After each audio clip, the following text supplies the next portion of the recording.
Hey guys. You are watching your anime world. How are you all?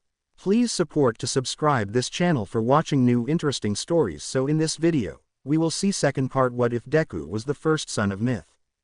Here is short summary. Izuku Midoriya, born of two normal people, but after tragedy struck his life would change. Finding himself on the shores of an island once thought only as myth, his journey to discover who he is begins. But things won't be as simple as he thinks.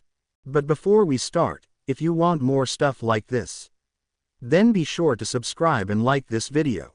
And if possible, share this video with your friends. Now let's start the story. It had now been 6 weeks since Iroh's fight with Phillies. In that time frame, Iroh did more than the heroes could have done in 3 years. Once All for One controlled most if not all the prefectures surrounding Ua, but with Iroh's hell-bent on destroying all AFO ever created, he liberated several prefectures by himself.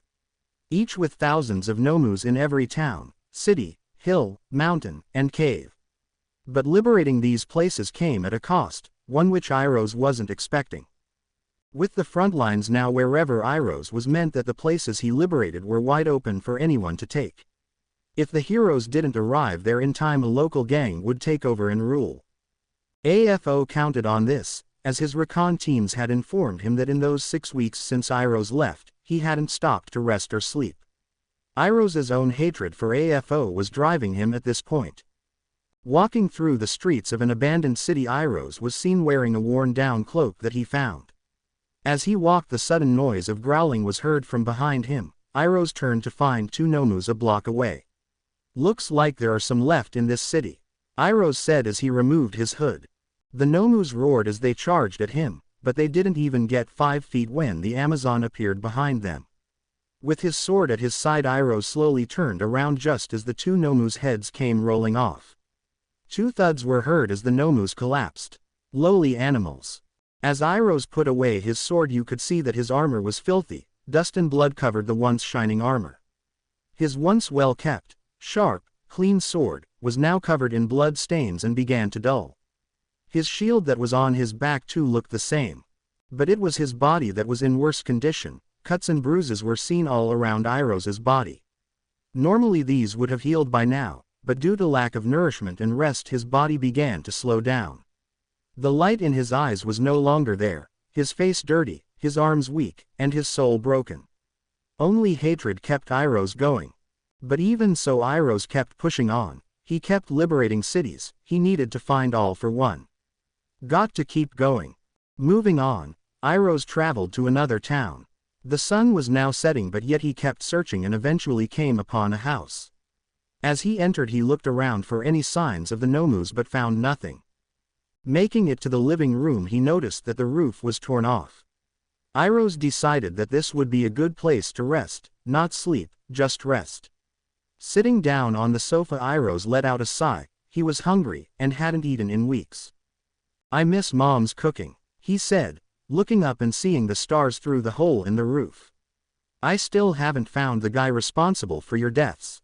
But I will soon." Iroh's eyes then slowly closed. Exhaustion was taking over. "I swear I will." Finally closing his eyes, Iroh drifted off to sleep for the first time since he left. But revenge wasn't the only reason why he refused to sleep. Iroh. Someone was calling to him. Iroh. Snapping his eyes open, the Amazon looked around and found himself back on the island's beaches. What happened? "You fell asleep on the sand," said Phillies standing behind him. "This is the first time you fall asleep like that. You all right?" Still dazed, Iroh sat up. "Why yeah, I'm fine. I had a weird dream." Phillies sat down with him on the sand. "Oh yeah? What kind of dream?" "I went to the outside world, but while I was gone, someone attacked the island. You, Mom, Queen Elpis, and all of our sisters were dead." Iroh said. "It was a nightmare." Phillies then wrapped her arms around Iroh. "Hey, it's okay, we're still here. Come on, let's head back. Cleo is making dinner." The two then jumped to the top of the cliff and walked through the city. Making it to Cleo's home, Iroh entered and found his mother. "Oh Iroh, Phillies, hungry. I just finished making dinner." Iroh stood at the door looking at his mother. "Mom," he then smiled and took a seat. The three ate, talked, and laughed together. Soon after, Cleo asked Iroh if he would run down to the market and pick up a few items. He agreed and ran down to the marketplace. After buying the items he turned to go home, but as he did his vision changed.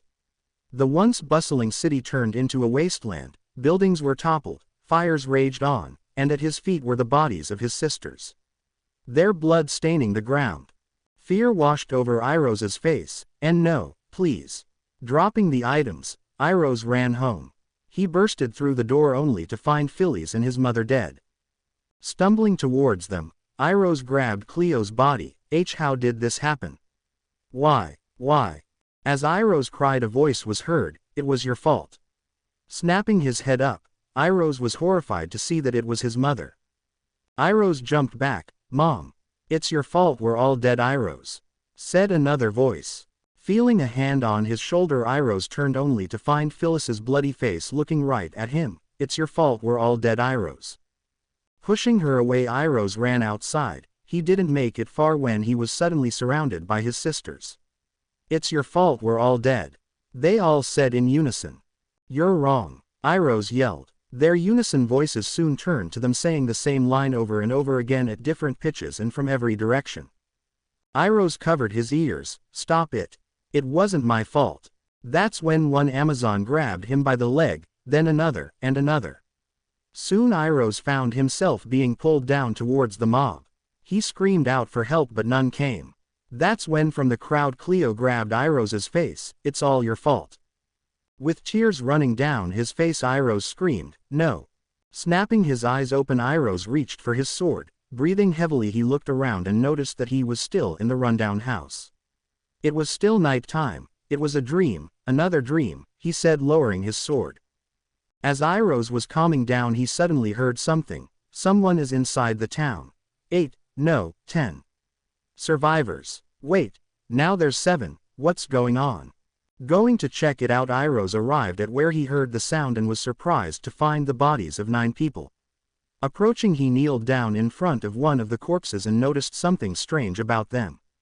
These bodies, they have no wounds that would indicate a Nomu attack. All of them also have a mark on their neck. It looks like something was injected into them. "Hey, who are you?" asked a voice in front of Iroh. The Amazon looked up to see a man wearing a black and gray bodysuit, a mask with the same colors, and wristbands. "Actually, I don't care." Iroh raised an eyebrow. "Are you the one who killed these people?" "No," the man answered. "On second thought, I did." Iroh gripped his sword. "I see, then you deserve death." Faster than the man could react, Iroh jumped toward and swung his sword. By the time the man realized what happened, his head was already detached from his body. However, Iroh knew something was wrong. Flesh had a certain texture when being cut by a blade. However, Iroh didn't get that sensation. As the head hit the floor, it turned into sludge before disappearing. "What is this? Another quirk? Hey, that was close. That was messed up," yelled the man now standing behind Iroh. "Actually no, it wasn't. Do it again. I dare you." Iroh turned and this time sliced through the man's torso. But once again his body turned into sludge before disappearing. These are just copies of the original. Iroh then heard something coming. He looked around and found himself surrounded by several hundred copies of this man. "Boss told us about you, that sword, that armor. You're that Amazon he was talking about." "Boss?" Iroh asked. "Are you talking about All for One?" The man nodded. "That's right. I mean no. The name is twice. You work for that man." Iroh then smiled. "Good. I guess I'll start with you." Running towards the group of copies, he hacked and slashed his way through the crowd of clones. Limbs fell off and heads rolled onto the floor as Iroh made his way through all of them. The other clones behind Iroh all began to pile onto him. Iroh fought hard, cutting down several, but soon found himself overwhelmed. Iroh would soon disappear underneath the bodies. From the very back of the horde stood one of the clones nervously. Man, this guy is a lot scarier than Shigaraki said. Guess this is why he told us to use everything he had to take him down. I would have taken him anyway. Nobody stops twice. This was the original. As Twice stood there talking to himself, he suddenly remembered something he had to do. Oh right, Shigaraki said to call him if we encountered him. Was that before or after? Doesn't matter. Let's call him now. Taking out a cell phone, Twice was dialing when the pile of clones suddenly erupted, sending dozens of his copies into the air. In the middle, Iroh stood there, his green eyes staring directly at Twice. With clones still trying to grab him, Iroh raised his sword and pointed it towards Twice. Found you. Horror filled Twice's face. Even through the mask you could tell. Sweat began to form on his mask. Oh no, now panicking, Twice dialed the rest of the number. First ring. Iroh spun around, slicing the clones around him. Second ring. Taking a hard step, Iroh launched himself towards Twice. His clones tried to get in the way but were powerless to stop the rampaging Amazon. Third ring. Seeing Iroh coming, Twice tried to jump back. But as soon as his foot left the ground, Iroh was already there.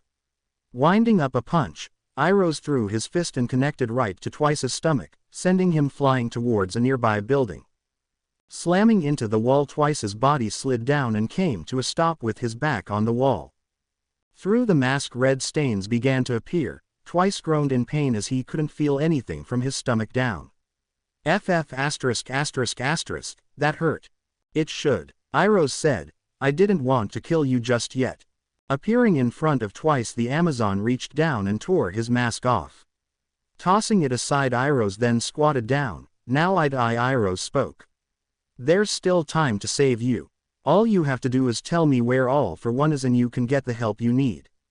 Why, you won't get anything from me, Twice said as he bled from his mouth. Shigaraki wouldn't answer, and neither will I. Now that's just a shame. You're willing to die for that man. It's almost admirable, but you work for the man who killed my family. So last chance, tell me where All for One is, said Iroh as he stabbed the ground beside Twice with his sword.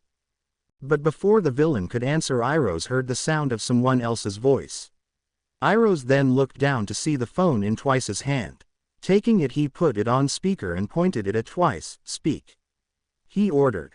With no other option, Twice spoke. Toga, it's about time you answer. I was calling for you so many times.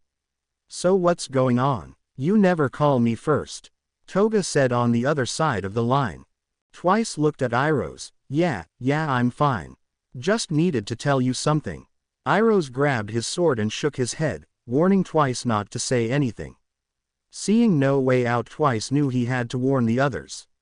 Toga, it's him. That Amazon guy the boss mentioned is here. Send everyone. Tell Shigaraki too. But before Twice could say anything else, a sword was thrusted into his neck. Groaning in pain, Twice's face twisted as the blade was pushed deeper. I warned you. Now you die. Pushing the blade all the way through, Twice could feel his life slipping away. His eyes began to dim, but he still managed to find the strength to smile. Toga, I'm sorry for leaving you like this. I hope you can forgive me. With that, Twice closed his eyes as his body went limp. Seeing that he was dead, Iroh pulled out his sword and looked at Twice, smiling. To die with a smile on his face, it's almost respectable. Iroh then watched as the clones that Twice had made began to turn to mush.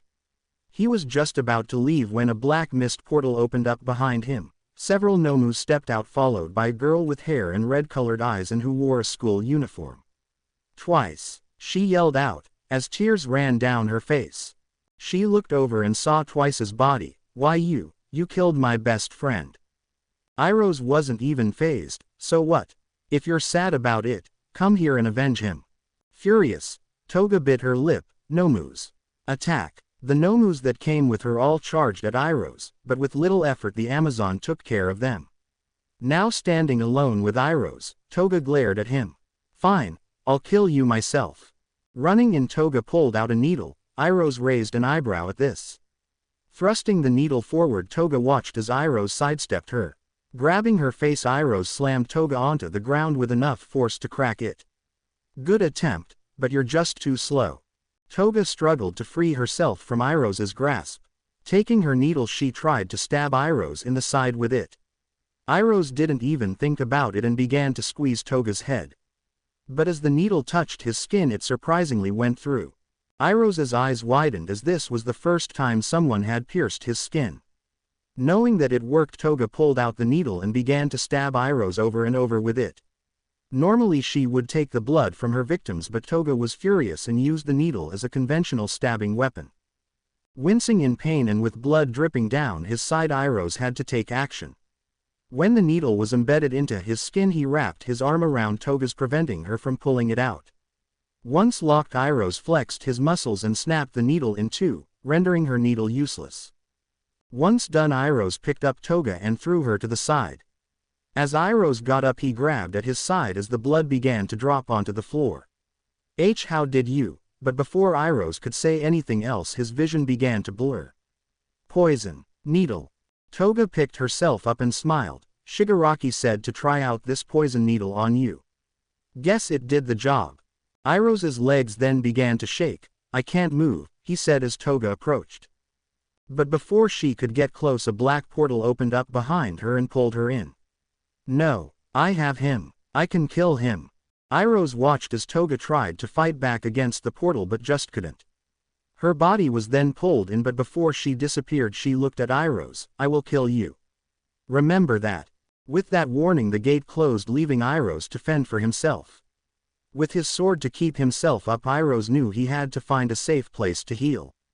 This city was no longer an option since AFO knew where he was now. With no choice, Iroh began to walk away. After a few minutes, Iroh came upon another large city which looked even rougher than the first. Walking the streets of the destroyed city, Iroh could barely see straight, his vision was cloudy.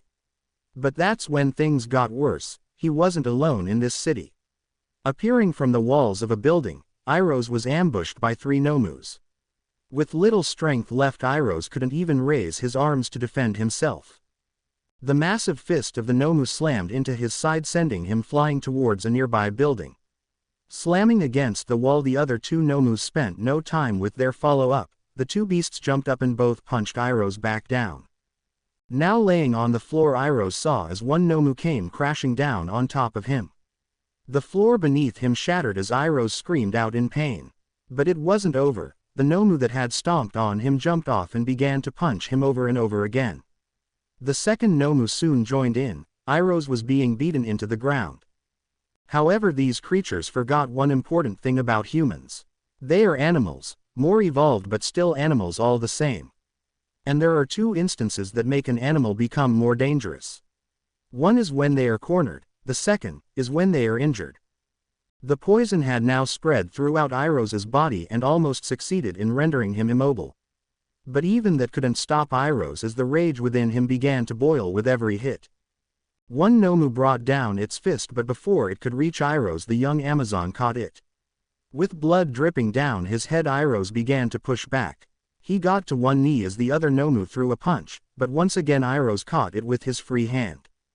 Now holding back both Nomus, Iroh got to his feet. They were shaking, but he didn't care.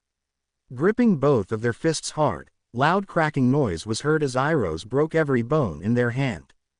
Looking up, Iroh's green eyes glowed with rage as he pulled his arms back and ripped the Nomu's arms clean off. The creatures roared out in pain, but their screams were muffled as Iroh stuffed their mouths with their own arms. Jumping up, Iroh kicked one underneath its jaw, while the other he grabbed its head and brought it to his face. Both Nomus fell onto the floor, and Iroh knew this was it. Grabbing his sword, he jumped on top of a Nomu and stabbed it through the brain. He then looked at the other one and did the same. Blood came out like a fountain as both Nomus now lay dead. With his sword still stuck in the head of the Nomu, Iroh pulled it out. His breathing was heavy and he was now covered in blood. Getting off the Nomu's body, Iroh began to walk away. Need to keep going, he said as he slowly moved. The venom was still in his system and progressing rapidly thanks to his movements. His vision began to blur and his arms began to numb. As he took another step, he dropped his sword. He looked at it, tried to reach out for it, but as he bent down his legs gave out on him. Now on his knees, Iroh lowered his head as blood dripped down on the ground. He tried to catch his breath, but not even 10 seconds had passed when he heard a familiar roar. Barely able to lift his head, Iroh saw another Nomu, one he assumed was brought here by the noise of his fight. This one had wings and hovered a few feet above the ground. Looking right at Iroh's, it screeched and launched itself towards Iroh's. Iroh's tried to pick up his sword, but he couldn't feel his arms anymore. He tried to kick his feet, but even those wouldn't move. Iroh's collapsed onto the floor, now unable to move. The Nomu approached with his claws out, ready to kill him. But just as it was, the beast was suddenly thrown into the building. It slammed into the wall with enough force to crack it. The Nomu slid down the wall but wasn't down. It shook its head and roared again. Before it could even move, a slab of concrete was broken off the wall and dropped right on its head, killing it. Iroh's couldn't see 2 feet in front of him but heard it all go down. He then heard footsteps approaching. He prayed that it wasn't another Nomu. But much to his surprise, it wasn't. His vision was blurry, but he could still make out the outline of a human. Hey, are you all right? They asked, the voice belonging to a woman. His eyes began to droop, but he felt a wave of nostalgia hit him. Oh God, all this blood. They said, surprised to see Iroh's in such a state. The person then saw Iroh's closing his eyes. Hey, don't do that, stay with me. You hear me, hold on kid. With her voice fading, Iroh's closed his eyes. Cleo, he muttered before falling unconscious. Hours later, floating in a void of pitch black, Iroh's found himself looking around.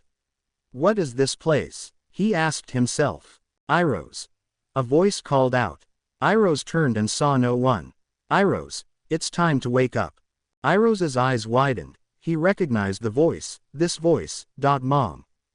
It's time to wake up, Iroh's. The voice of Cleo said from the void. Mom, where are you? He asked frantically, looking for her. It's time to wake up, Iroh's. Said the voice, now louder. Wake up. Cleo's voice shouted, causing Iroh's to snap his eyes open. Another dream. Iroh's looked around and noticed that it was now night. There was a fire burning beside him. He also noticed that he wasn't wearing his armor. His shield and sword were near the fire but not in arm's reach. Iroh's tried to move, but the pain forced him to stop. That's when he noticed that his injuries were bandaged up. His head was wrapped up, along with his arms and his entire torso. What happened? Good, you're awake, said a voice from just beyond the fire. Iroh's looked, and from the darkness a woman stepped out. You shouldn't try to move. The woman had long green hair, green eyes, was rather short, and wore a black tactical jacket with military pants, boots, and a green shirt. I'm surprised you're still alive. With the injuries you had along with the poison in your system, I didn't think you'd make it. I used up all of my medical supplies just to keep you from dying. But you aren't out of the woods yet, that toxin is still in your system. I slowed down the progression, but you will need proper medical care in order to take care of it. Iroh's eyes followed the woman as she sat down on the other side of the fire. He then looked at his weapons, to which the woman took notice. Don't worry, you won't need them. I'm not working with those villains.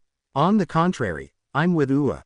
Who are you? Iroh's asked. The woman was surprised, just someone trying to make it to UA. Iroh's was still suspicious, so you're a hero. The woman chuckled. No, not exactly. Guess you could say I'm more of a mercenary. I do jobs for them every once in a while, breaking into Nomu facilities and steal data from AFO. That sort of thing. I see, said Iroh's. Were you the one who patched me up? The woman nodded. Yeah, cleaned you up too. Those injuries, you got them fighting Nomus, didn't you? Iroh's nodded. I also noticed that your armor was stained with dry blood. So you've been fighting for a while now. Just how long? Not long enough, Iroh's said. So you're a student at UA. You look around 14, 15. What's a UA student doing here? The woman asked. I heard they go to the front lines, but to think they'd send you alone. Where's your partner? I'm not with UA, Iroh's answered. And I don't have a partner. I'm here alone. I see, the woman said. Well, you should have one. When I found you looked terrible. I mean, come on, I know times are tough, but still. And don't get me started on the bodies you left behind. Oh, my name is Inko, by the way. Look, I'm thankful for your help. But I need to leave. Iroh's forced himself to his feet and groaned. Inko got up as well. You need to stay put. You are in no condition to move, much less fight. But Iroh's got to his feet. He took a step towards his armor and weapons but stumbled as he reached for it. Iroh's fell to the floor. Out of frustration he slammed his fist into the ground. I can, still, fight. Rest. You can't fight like this. I have friends at UA that can help.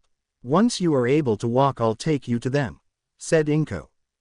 No, Iroh yelled. He then glared at Inko. I'm never going to that place again.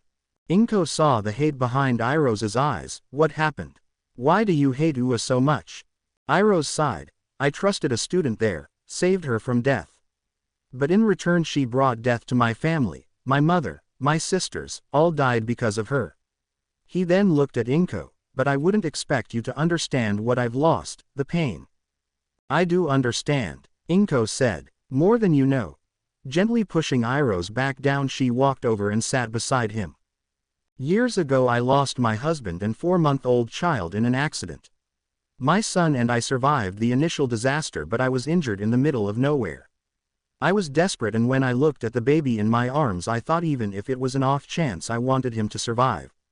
But in the end I'm here and he's gone. Inko grasped her hands. Every day I think of my husband, of my son that I let go. I should have died that day. Iroh listened to Inko's story. Then we are the same. I never knew my parents but those who took me in treated me as if I was their own.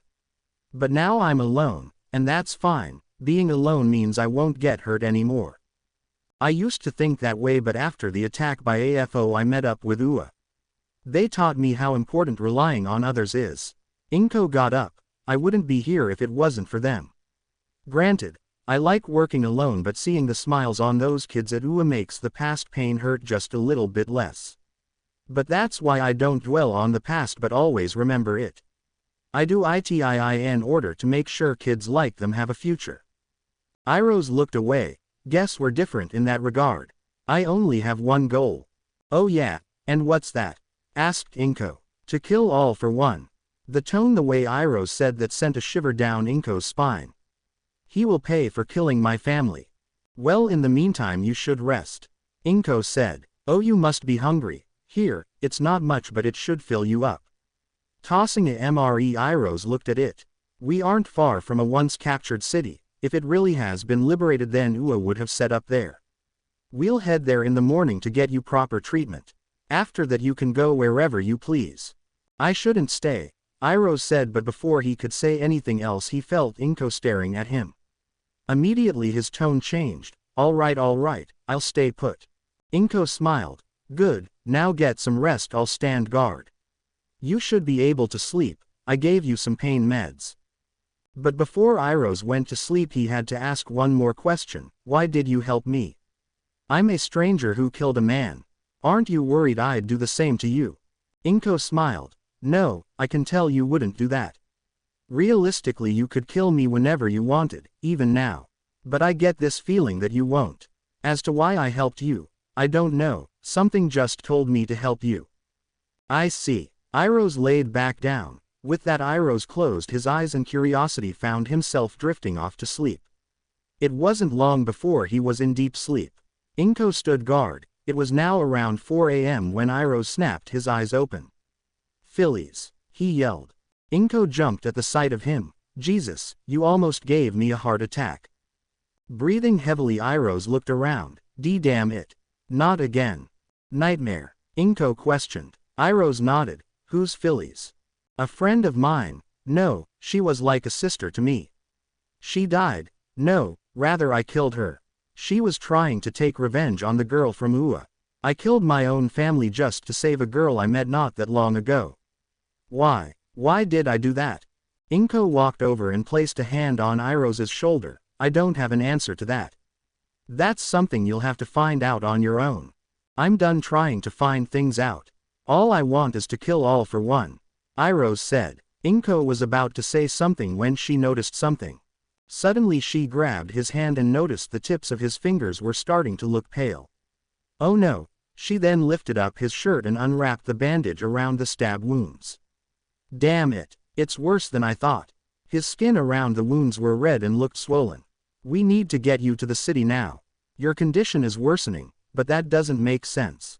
You should be in agonizing pain. I am, Iroh said. It feels as if needles are being jabbed into my side.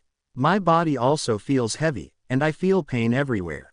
What? Since when? Inko asked. Since I fell asleep. That medicine, it only worked for a short while. Iroh said calmly. Inko was stunned. You are not normal, can you stand? Nodding, Iroh got up. He wobbled a bit but ultimately he stood up. When do we leave? Now, said Inko, tossing Iroh his sword. Get ready. Iroh changed into his armor and was now ready to move. The sun wasn't even up, so they needed to be careful since they were still in Nomu-controlled territory. They moved quickly and quietly, avoiding fights when they could and engaging in combat when they needed. But as the hours passed and the sun was starting to rise, Iroh began to sweat, something he never did. Inko looked back and noticed Iroh was breathing heavily. You should rest. But Iroh shook his head. I'm fine, keep going. You'll drop dead before you even reach the city. Inko warned. I said I'm fine, Iroh said, his voice now more firm. Just lead the way. I'm just looking out for you, Inko said as Iroh walked by her. I don't need to be looked after, I can take care of myself. Iroh said, not even slowing down. Clearly shown by the fact that I found you covered in dirt and blood. Inko sighed. Look, I get it, you want revenge, and I'm not going to say you can't. But at this rate you'll tire yourself out, your body will become weak. Then when it's time to face AFO you won't stand a chance. You'll lose. Sit down, rest. Iroh gritted his teeth. You don't get to tell me what to do. I don't know you, and you don't know me. Tell me, how much further? Inko sighed. That attitude will get you killed someday. And we aren't far off, just over that hill.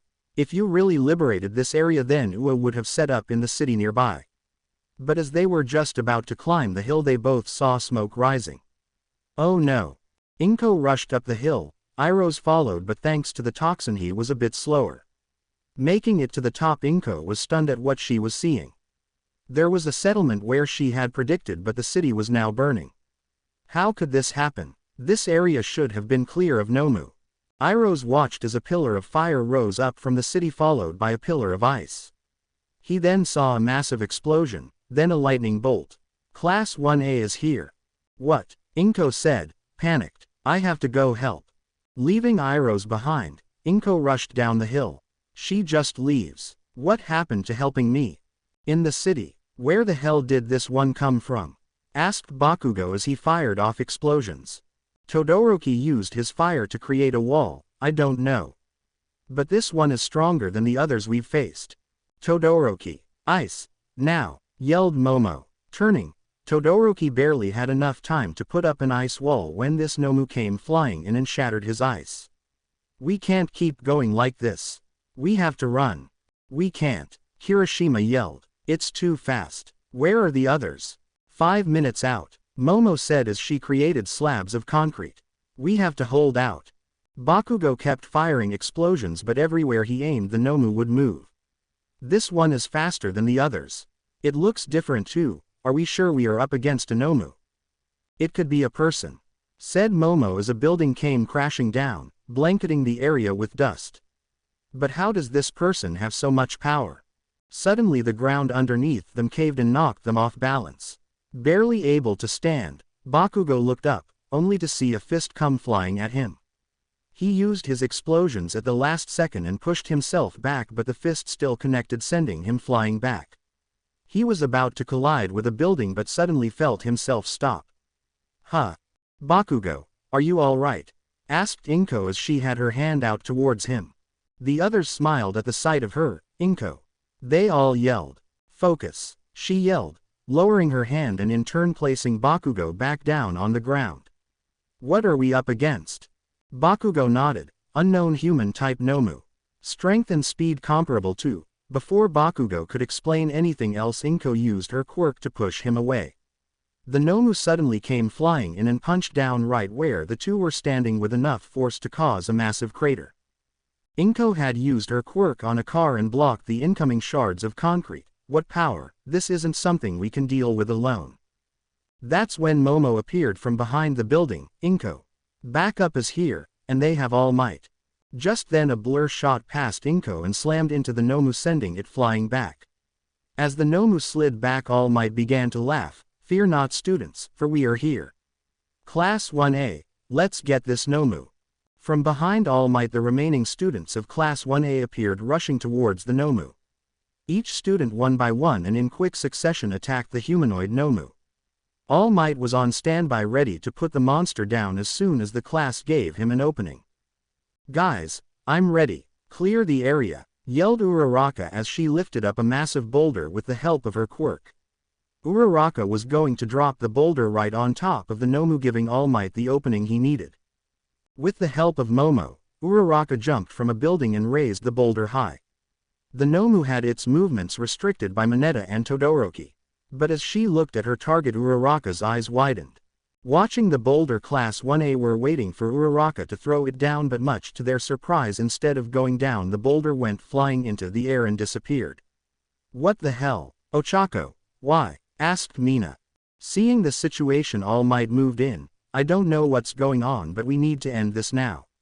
Rushing past the students, All Might clenched his fist just as he appeared in front of the Nomu. Detroit. Wait, Uraraka yelled as she floated down. Don't. But it was too late. All Might's fist flew right at the Nomu's face. Smash. The area was then hit by a massive shock wave that knocked everyone to the ground. Landing back on the ground, Uraraka looked on in horror. Uraraka, why didn't you throw the boulder? Asked Inko, walking up to her. Inko, what are you? Uraraka shook her head. Did All Might kill her? Inko raised an eyebrow. What, the Nomu? I think so. Why? Uraraka's eyes widened. No. But as the two stood in front of each other, something came crashing past them. Uraraka and Inko turned to find All Might bleeding from his mouth, and with a slash wound on his arm. All Might. Groaning in pain, All Might got up. Run. Both of you. Why? You killed that thing, didn't you?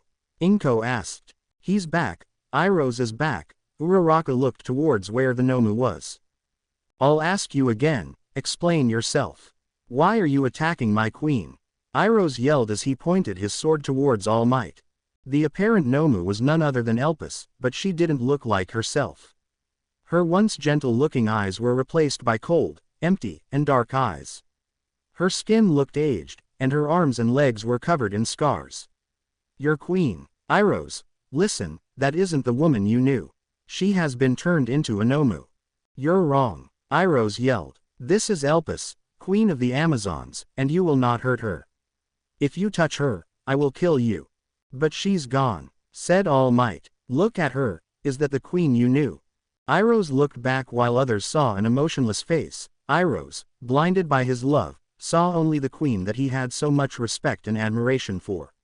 She's just confused. I can help her. I'm sorry, Iroh's, but you can't. There's no turning her back. In order to create a Nomu, the person has to be dead. There's nothing left to save, explained All Might.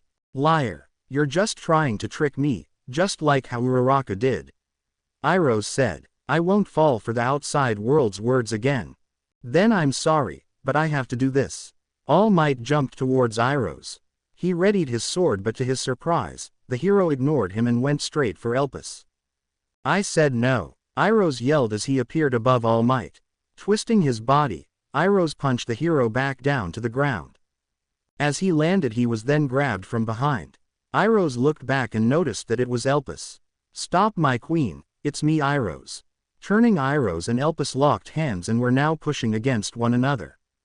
Iroh's was strong, but in his current state and due to the fact that Elpis was the strongest on the island, it wasn't long before Iroh's felt himself being pushed back.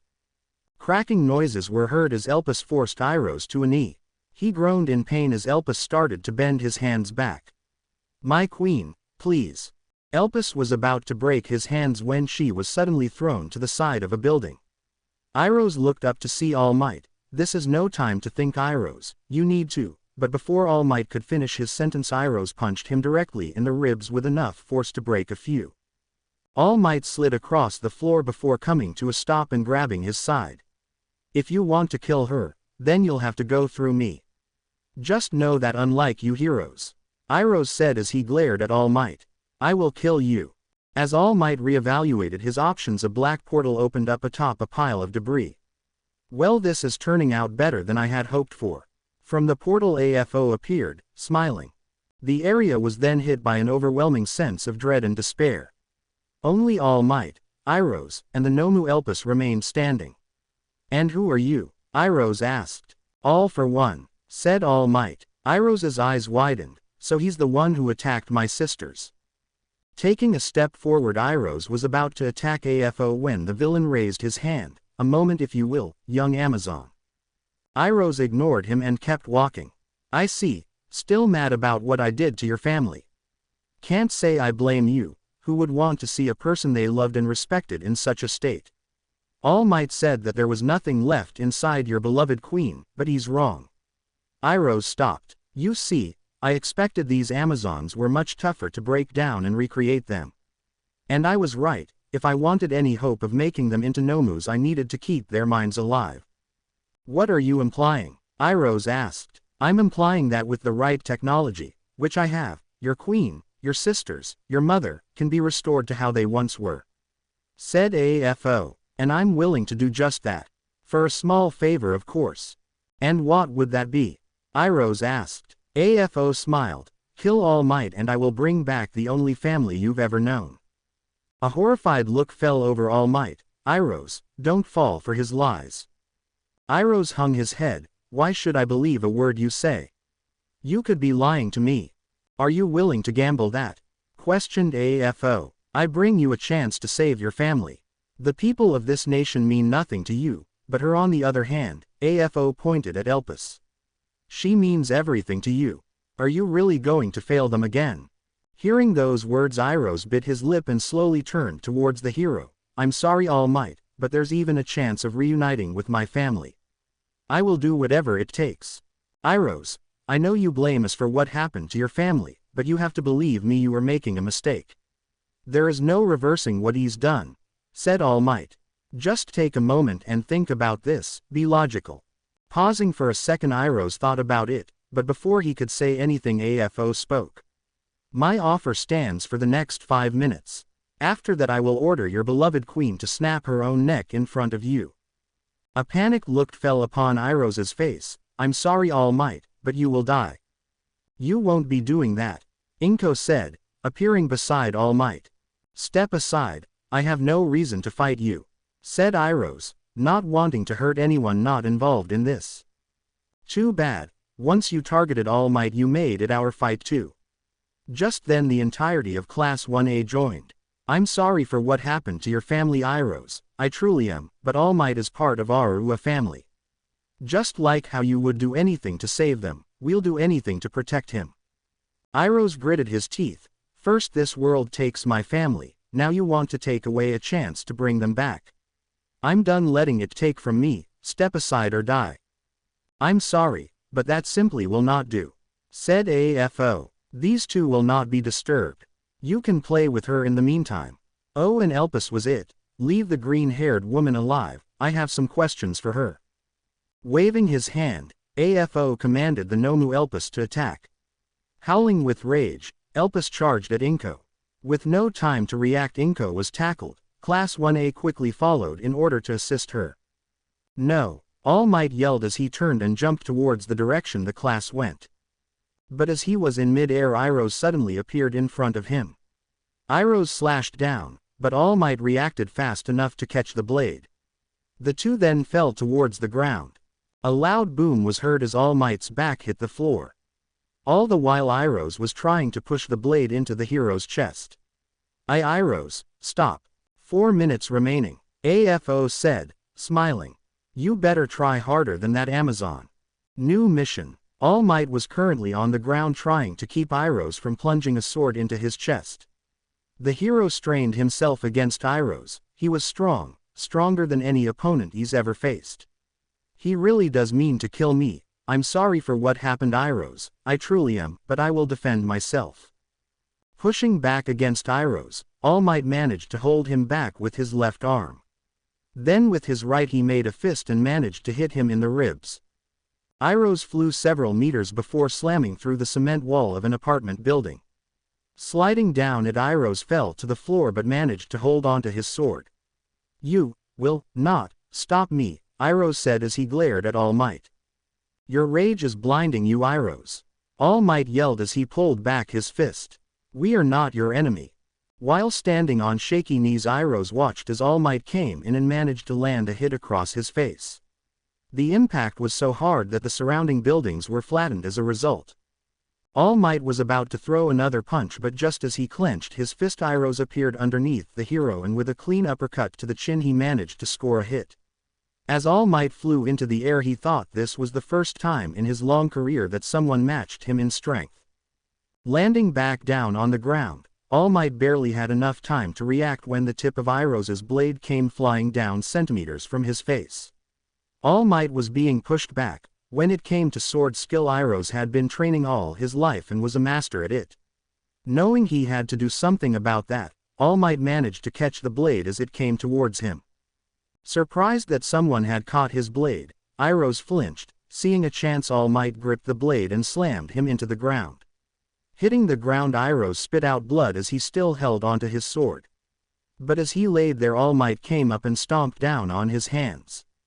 Iroh screamed out in pain as a loud crack was heard. Finally letting go of his sword, the Amazon put some distance between them. Looking down at his hands, he noticed that they were red and a bit swollen. Now you don't have a weapon, All Might said as he picked up the sword and threw it into the ground. An Amazon is never without a weapon, said Iroh as he slid his shield onto his left arm. Then see if you can protect yourself from this. Throwing a punch, All Might created a burst of wind with his fists alone. Iroh saw this and put his shield up. The wind slammed into the shield. It was strong enough to push Iroh back even when he dug his feet into the ground. All Might then followed it up with another punch. With each air burst, Iroh was being pushed back further and further. But then came a point where Iroh stopped moving back. Lifting his foot, he stepped down hard and took a step towards All Might. Slowly but surely, Iroh was now walking towards All Might, much to the hero's surprise. He's pushing through. Impressive. But how will he handle this? Jumping towards Iroh, the hero was going to grab the Amazon, but before he could get close, the shield hit him in the face. Iroh had thrown the shield at All Might. Stunned, the hero was now off balance. Iroh rushed in. While running towards him, Iroh caught the shield, but All Might recovered faster than he expected. Iroh barely had enough time to put his shield in front of him as All Might slammed his fist into it. Flying back, the Amazon landed on his feet. As he did, he noticed that his shield was dented. I knew you were strong. But yet you waste it. You could have ended this war with AFO a long time ago. You could have prevented millions from suffering, so tell me, why didn't you? All Might froze. I faced him before, but he got away. So you let him go free? Iroh questioned. Why didn't you chase him? Why didn't you confront him when the attack started? You chose to do nothing, played with people's lives, and for what? To make yourself a bigger hero. People were suffering and you did nothing. Instead, I've done more for this country than you ever could. Iroh threw down his shield. I get rid of the problems, while you just grandstand. You're wrong. As heroes, we are morally obligated to be better than the villains we fight, said All Might as he ran towards Iroh. The people would never accept us if we stooped to their level. They would hate us. All Might appeared in front of the young Amazon and threw a punch. But much to his surprise, Iroh caught it. But they would be alive to hate you. The people suffer while you take the moral high ground. They don't need heroes, they need their lives back. Just how I need my family back. Iroh then countered with his own punch and sent the hero sliding back. But as All Might came to a stop, he noticed something about that punch. It was a lot weaker.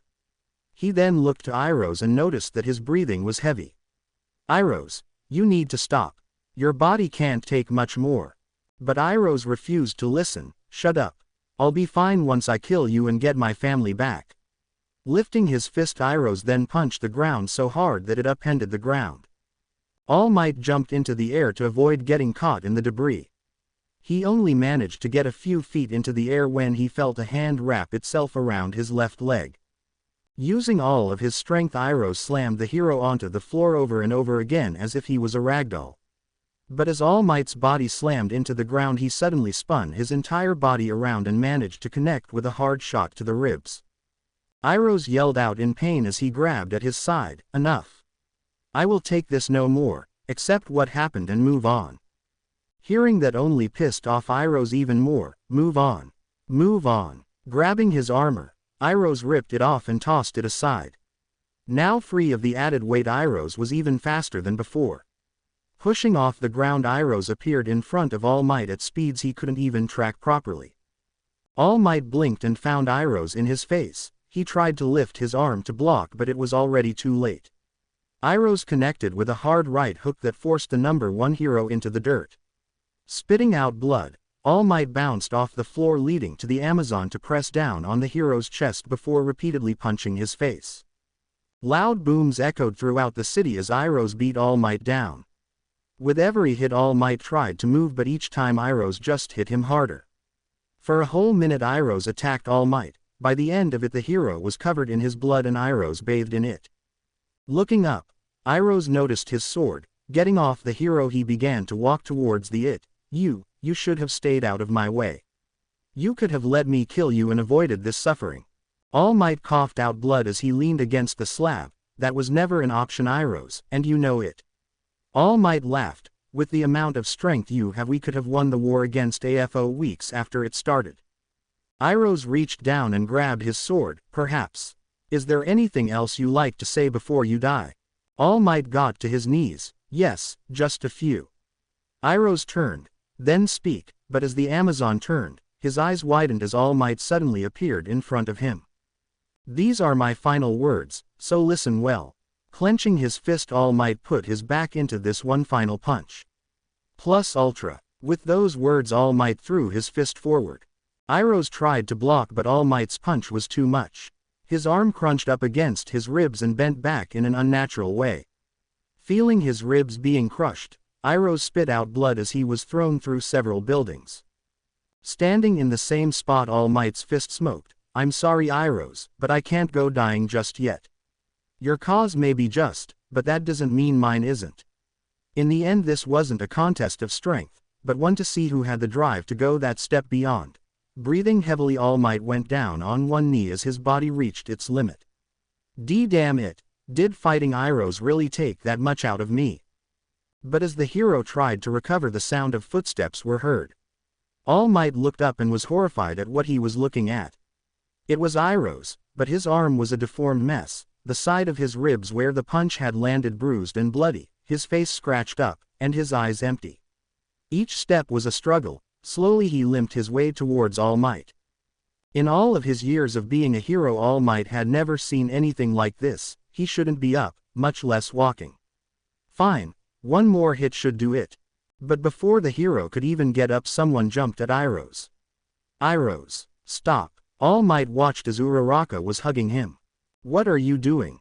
Get away from him. All Might yelled out. But his words wouldn't reach Uraraka. Iroh's, stop.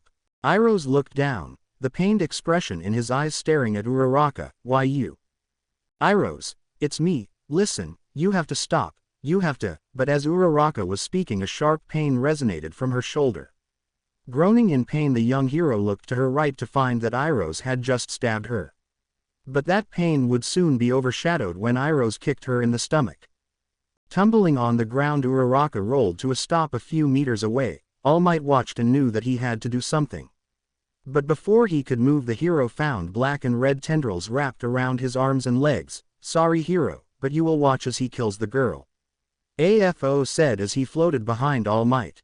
With Uraraka, she groaned in pain and stood back up. He's hurt but still managed to knock me to the ground. She looked towards Iroh's. You were right, Iroh's. I was the one who got everyone you loved killed. Ever since that day in the city, I couldn't stop thinking about it. And now I know, you have every right to be mad at me. So I can't stop you, but I can at least offer you one thing. Revenge. Reaching behind her back, Uraraka pulled out the sword Iroh's had given her. Tossing it in front of him, she smiled. Slowly Iroh's picked up the weapon. Using the tip of his sword, Iroh's lifted Uraraka's face. Once she was looking at him, Iroh's raised his sword. Uraraka, no. All Might yelled as he tried to move but couldn't. Tears ran down Uraraka's face as she watched the sword fall. I'm sorry everyone. but much to her surprise the sword didn't strike her, instead it hit the ground beside her. Starting to wobble, Iroh grabbed his head before falling forward. Uraraka reacted and caught him as he fell. Once in her arms she gently dropped to the floor. "It's okay now Iroh, I got you." Struggling to get the words out Iroh spoke, the queen. "Elpis. Do not worry about her, she is just fine," said Afo as he floated above them. "I'm so disappointed in you Amazon. But time is up." Using his sword to stand Iroh now stared down the villain. "Iroh please, the queen I met on the island is gone." Uraraka said, "She was a kind, beautiful ruler, but look at her now. Look." Iroh turned to find Class 1A fighting the Nomu Elpis. Her expression was so filled with rage and scratches that she no longer looked human. "Is that the noble queen you served?" Uraraka asked. "I can still save her, I can bring her back. She can be normal again," Iroh said, watching the queen roar like a savage animal. "I'm sorry Iroh, but you can't bring her back. But you can save her, as we speak she's suffering. When Afo creates those things he only brings back their ability to move and feel pain. And the process is painful beyond belief," explained Uraraka. "Think about this boy," Afo said as he waved his hand. "Here, I'll give you one final chance." Forcing all might towards him Afo forced the hero to his knees while still binded by the tendrils. "Take your sword, kill All Might. Don't fail your family again." "Iroh please," Uraraka begged. Iroh continued to watch as Elpis destroyed buildings and tried to kill Class 1A. Iroh slowly turned around and looked at Uraraka, tears running down his face. "Is Elpis really dead?" Uraraka too had tears running down her face. "She is." "Swear to me that she's dead," said Iroh. Uraraka nodded. "I swear Iroh, she's gone." With the rest of Class 1A, Inko was surprised none of them were dead yet. With her strength and speed Elpis should have killed them 1,000 times over by now. Yet, here they were, it was almost as if she was purposely trying not to kill them. Even so, the amount of damage she was doing to the city and the students was bad enough. Over half of the class was already down or injured, those who were still standing were already reaching the limit of their quirks. The only reason why they weren't all down yet was because of Inko using her quirk to pull the students towards her or away from danger. But that made Inko a prime target. Elpis then began to focus her efforts towards Inko. She tried to use her quirk but Elpis seemed to ignore it and push right through. Managing to escape thanks to Todoroki's ice, Inko was now being chased. Looking back she noticed the ice Todoroki had created being shattered into pieces. Damn it! Using pieces of the ice Elpis grabbed one of them and hurled it towards Inko. Managing to slice her leg, Inko fell to the ground. Coming to a stop she turned around to find Elpis running towards her. The students were too far away to help her so she tried to use her quirk but once again Elpis ran through like it was nothing. Inko used her quirk to send debris towards the Amazon Queen but that too failed. Bracing herself for what was to come Inko closed her eyes, but after a short while she noticed nothing had happened. Slowly opening her eyes she was surprised to see Iroh standing in front of her holding Elpis back. "You." With tears running down his face Iroh pushed Elpis back. Sliding to a stop Elpis glared up at Iroh, growling and snarling like a rabid animal. "Forgive me, my queen." The Amazons ran at each other. Elpis extended out her arm, Iroh his blade out in front. The two met in the middle, blood splattered onto the ground. With a heavy heart Iroh looked down to see his sword had pierced Elpis through the chest. "I'm so sorry." The Nomu Elpis then began to raise her hand. Inko panicked. "Kid. Get out of the way, she's still alive." But much to her surprise Elpis didn't attack Iroh, instead she gently touched his face. Feeling this, Iroh looked at Elpis's face, she was smiling. "Why you did well, Iroh," she said, struggling to get the words out. Did I kill anyone?" she asked, concerned. Iroh held Elpis up and grabbed her hand. No, of course not. You're not a queen that would hurt innocent people." Elpis nodded. Good, Iroh, listen, this will be my final order to you." Iroh nodded. Find your sisters, lay them to rest, do not let them become monsters." "I swear I will find them, I'll make sure every single one of them can rest easy. Even more so now knowing that their queen is waiting for them in the golden fields. Iroh said, crying, "It's time for you to join them, my queen. And don't worry, I'll join you all as soon as I finish here." Elpis chuckled, "I idiot, live for us. You are our pride and joy. Don't you ever forget that." Elpis's hand suddenly slipped from Iroh's hand and hanged loosely. The queen of the Amazons was dead, finally laid to rest by Iroh's hand. Gently laying her on the ground, Iroh took a knee in front of her. "May you reign over the stars above as you have done here in this world." After taking a few moments, Iroh stood back up. Uraraka ran over and saw the body of the queen. Iroh's. She stopped short of hugging him. "Such a disappointment," AFO said, appearing in front of Iroh and Uraraka. "I invested so much into her and only to see her turn out like this. She didn't even kill a single student. Was she holding back, or was she fighting against the Nomu program? If that's the case, I'll need to reprogram the rest when I get back. Regardless, she was a failure." Iroh took his sword and threw it at AFO. The blade stopped inches from AFO's head. Now, there's no need for that. "So I take it you are declining my offer. Well, that's too bad. I was hoping you'd finish off All Might now, but that doesn't seem possible.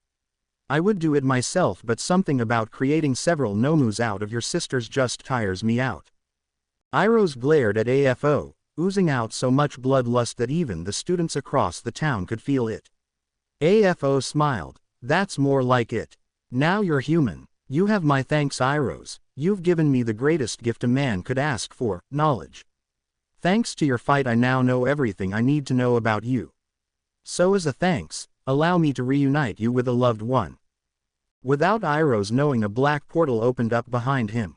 He noticed at the last second, but before he could even turn around, the tip of a blade came sticking out of him. Iroh was stabbed through the back with the blade coming out of his abdomen area. Managing to turn his head, Iroh wanted to see who was able to sneak up behind him. Nothing could have prepared him for who he saw. Mom, he said as Cleo stood behind him, her eyes void of all emotion. Pulling out the sword, Cleo watched as Iroh fell on the floor. Blood began to pool underneath the young Amazon as his eyesight began to fade. "Oh, and before I go, I thought you should know. Killing those Nomus was the reason why I found your little island." AFO smiled, "So thanks for that. UA Outreach Field Hospital. We have incoming," yelled Recovery Girl as she pushed open the doors to her OR. "Get me the surgical supplies, prep the table, and have O-negative blood on standby." A crash cart was wheeled in, followed closely by a stretcher with Iroh on it. Blood was still pouring out of his wound, but slowed thanks to Inko applying pressure. "RG, the kid has been poisoned too. Unknown toxin. Great, get a sample of his blood and cross the poison to everything we have. Damn it, if he loses any more blood he's not going to make it," said Recovery Girl, connecting wires to Iroh's chest. But as soon as she connected the wires, the machine began to beep. "He's hypertensive." "What does that mean?" Inko asked as she continued to hold pressure. "It means he's bleeding internally," said RG. "I need to find that source and clamp it." She then turned to Inko. "All right, this is as far as you go. He needs emergency surgery."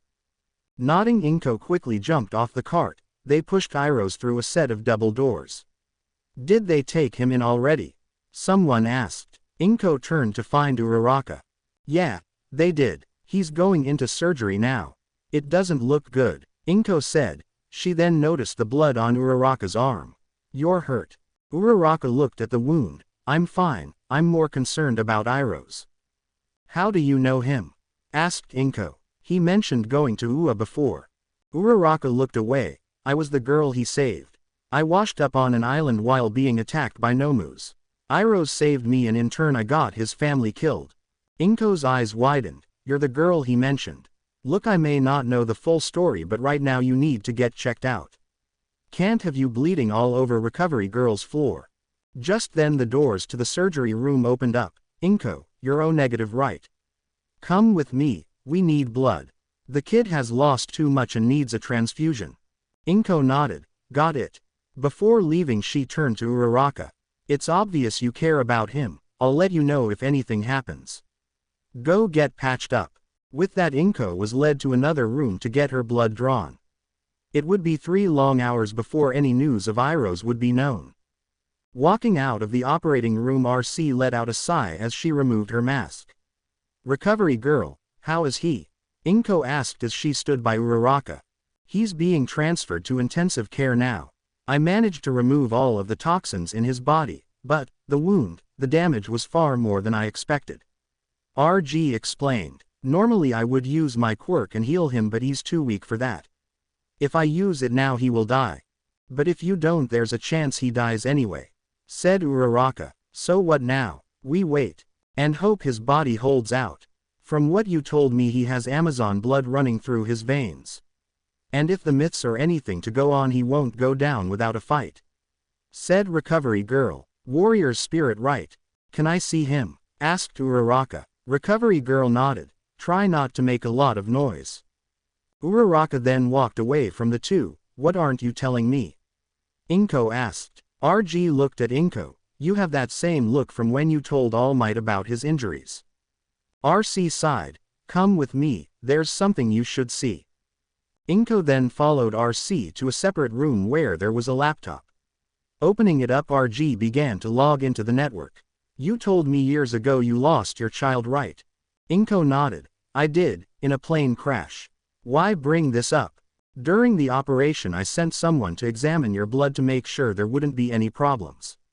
There weren't, but after looking through the results I noticed something. RG turned the laptop towards Inko. On the screen 2 strips of lines going down were shown. These are just lines, said Inko. What am I looking at? These are alleles, basically your genetic makeup. See anything? Recovery Girl asked. Inko looked at the screen. They look similar, so what? Is this about the blood? Recovery Girl sighed. Inko, he has half of your genetic code. That could only mean one thing. It slowly began to dawn on Inko what RG was trying to say. And no, it's wrong. There's no way. I'm afraid so, said Recovery Girl. I'm willing to bet my life that if we use Hisashi's blood it would show the second half. Inko fell to her knees. He's my son. Recovery Girl walked over and placed a hand on her back. I'm sorry I had to tell you in this manner, but I thought you should know. Thank you for telling me, truly. Inko wiped away tears. Oh God, you hear that, Hisashi? Our son is alive. I see you 2 days later. Uraraka was currently sitting down on a chair. For 2 long days she stayed by his side, only leaving to go eat and get updates on All Might. Letting out a sigh, she let her body relax. Come on, Iroh's, you need to wake up. How is he? Asked Inko walking into the room. Anything changed? No, not yet. RG says he should have woken up by now. Uraraka explained. What if he doesn't wake up? He will. You heard what Recovery Girl said. He fought with poison in his system. He hadn't eaten in weeks or slept, not to mention he was mentally exhausted after what happened. Inko looked at Iroh's. He'll make it through. Uraraka nodded. How's All Might? Doing better. This kid really did a number on him. Scary to think he did all that while injured himself. Fortunately, thanks to Recovery Girl's quirk, he was patched up and back on his feet. Explained Inko. He still needs to rest, but he'll recover fully. He's tougher than I thought, said Iroh's, waking from his sleep. Sitting up, Iroh's groaned in pain. Where am I? You're in one of our field hospitals. We brought you here after you collapsed, explained Uraraka, happy to have him awake. How are you feeling? Iroh's touched his chest and arms. I'm fine. Elpis, where is Queen Elpis's body? She's being held in storage. Inko said. We would have buried her by now, but Uraraka tells me that you have a special burial ritual. Iroh's nodded. I need to see her. Throwing the blanket off of himself, Iroh's began to get up. Inko and Ural tried to stop him. You shouldn't be moving right now. Your body is still recovering. Iroh's just looked at Uraraka and pushed her aside. Move, I don't need your help. Seeing this, Inko used her quirk and forced Iroh's to stop. Enough. Look kid, we saved your life. You owe it to us to stay alive right now. I'm alive because I fought. Not because of you, Iroh said. Now let me go. No, you are in pain and need to rest, Inko said, insisting, "Now stay put." Gritting his teeth, Iroh began to slowly move against Inko's quirk. Inko in turn pushed against him. "I need to find Cleo. I won't let her stay as one of those things." "Then let me help you," Uraraka said. "You were right, Iroh. What happened on the island was my fault. I know nothing I ever do will make up for it, and you will never forgive me, but let me help you. We will find the rest of your sisters and give them a proper send-off." Iroh continued to struggle. "I don't need your help to do that. I was doing just fine." "You mean how you were exhausted, hungry, and were poisoned?" "Oh yeah, that sounds like you were doing just fine," Inko said mockingly. "If you keep this up, you'll end up dead before you could help your sisters." "Is that what they would want?" Iroh stopped. But nothing. If you want to help your sisters, then help yourself first. Heal, then you go do what you like." Inko stopped her quirk. "Whether that includes us or not will be up to you." Defeated, Iroh clenched his fist. "I will stay here until I am healed. After that I will leave." Inko nodded. "Good, now get back on that bed. Recovery girl will be here soon." Laying back down on the bed Iroh's side, the two women looked at each other. "We'll be back to check on you. Rest, Iroh, please," Uraraka said as she turned to leave with Inko. But just as they were about to leave, Iroh spoke. "Thank you." The two turned around. "As much as I want to deny it, you saved me back there. I'm grateful." With that, Inko nodded and walked out of the room with Uraraka right behind her. Once out, Inko smiled. He takes after his father. Stubborn as a rock but kind-hearted. Uraraka raised an eyebrow. "Inko. It's nothing, dear. Now you should be resting too. That wound on your shoulder was pretty bad," Inko said. Uraraka shook her head. "Recovery girl already healed it. I'll be fine. I'm more worried about Iroh right now. Physically he's fine, but mentally, that's a different story." "I agree. The little time I spent with him I noticed that he was distracted. For someone as strong as him to be in the state he was in, was surprising to say the least," Inko said. "I'll talk to him. For now go rest." With that, Uraraka walked off to go rest, while Inko went to go talk to RC. After the two had left, Iroh sat up and thought about what to do next. He needed to heal, that much was obvious, but after that he needed to find where his sisters were and free them. Just as Iroh was thinking how to do just that, the door to his room opened up. "You," he said, surprised to see who it was. A few hours later the mystery person had left his room, leaving Iroh to his own. Finally able to move a bit, Iroh got up and walked towards the window. "He's right, I need to get my head on right. Blaming others for what happened won't bring them back." But, Iroh clenched his fist so hard that it bled. "What do I do with all this anger?" The following day Uraraka had gotten up bright and early to train. Even after Iroh left she kept training, swinging her sword. Uraraka danced with the blade. Finally stopping, Uraraka exhaled. "You've gotten better," said Iroh. Uraraka jumped as she didn't hear him approach. She turned to find him wearing a jacket that covered up his bandages wrapped around his abdomen and chest. "You should be resting." Iroh walked towards Uraraka. "I'll be fine, my training on the island was harsher. Although, I've never been stabbed through the abdomen before. I guess your Amazonian body saved you there," said Uraraka. Iroh stopped. "I want to talk." Uraraka clenched her fist. She was expecting this. "It's about what happened." But before Iroh could say anything else, Uraraka dropped her sword, turned around, and bowed. "I'm sorry, Iroh. You were right, it was my fault. I know I was the one who got your family killed. Everything was my fault." Tears began to drop down onto the floor. Iroh was stunned at first, but quickly regained his composure. Uraraka, reaching out, he grabbed her shoulders and stood her up. He could see the tears clearly now. "I should be the one apologizing to you. In my despair I unjustly blamed you for what happened. You were not at fault. AFO is the one who killed my family, not you.